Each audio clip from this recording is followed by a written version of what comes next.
So you have a trust and you want to put assets into your trust. How do you do that? Well, you do that with three different documents, and I'm going to show you samples today. These probably look similar to the documents that we created for you because we created a sample folder for a family called Joan and Jane Doe. And so what we're looking at here is we're looking at three different documents. So the first one that you use to title a liquid asset into the account, this is like a brokerage account or a bank account, is called the certification of trust. And so in the certification of trust, you'll find that in your binder.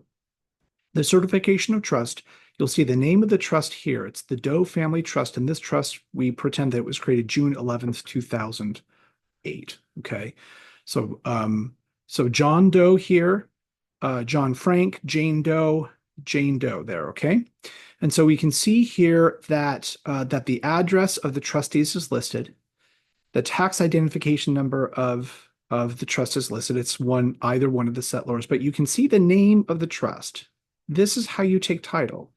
John and Jane Doe, trustees of the Doe Family Trust, dated June 11th, 2008. Okay. This is how you are going to title assets in the name of the trust. You have a bank account that's in the name of John. You're going to title it in John Doe and Jane Doe, trustees of the Doe Family Trust, dated June 11th, 2008. The bank may also need a separate document at the same time. They may need a copy of the trust, which is here. So you take the trust and the certification and you go to the bank. And in the bank, what you do is that you provide this document here. This is just the trust document.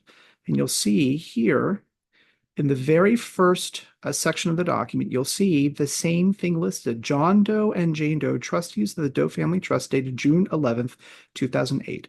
So we can see it in two different places. Now, the bank may want to see the first few pages of the trust and the last pages showing the signature and the notarization. So those are the two documents that you use to open a bank account. How do you put real estate into your trust? Well, you're going to do exactly the same thing, except that you are not the one who's moving the real estate into the trust. It has to be the recorder's office or the escrow officer.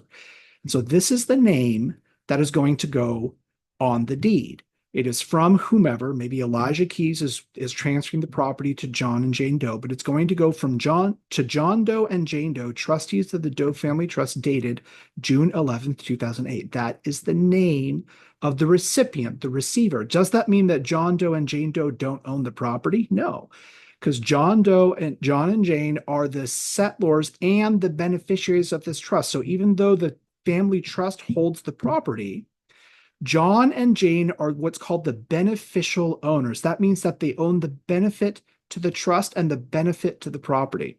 So that's how you transfer an asset into the trust. Two types of assets: bank accounts, brokerage accounts, and real estate.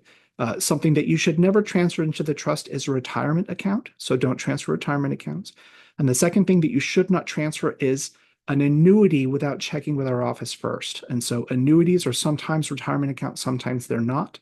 And so accounts that you do not transfer to the trust are annuities and retirement accounts.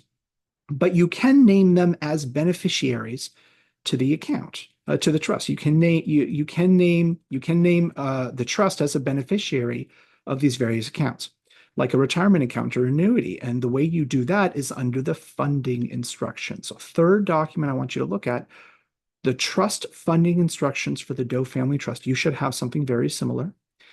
And this actually gives you directions exactly what I explained here.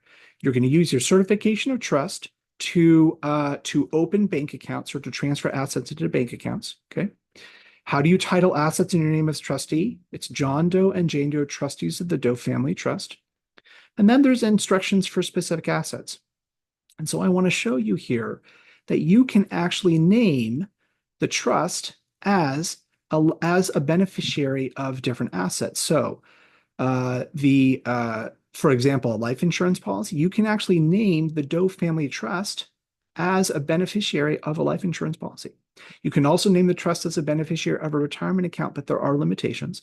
Sometimes you are required to name a spouse as a beneficiary of a retirement account first, and then you can name the trust as the second beneficiary.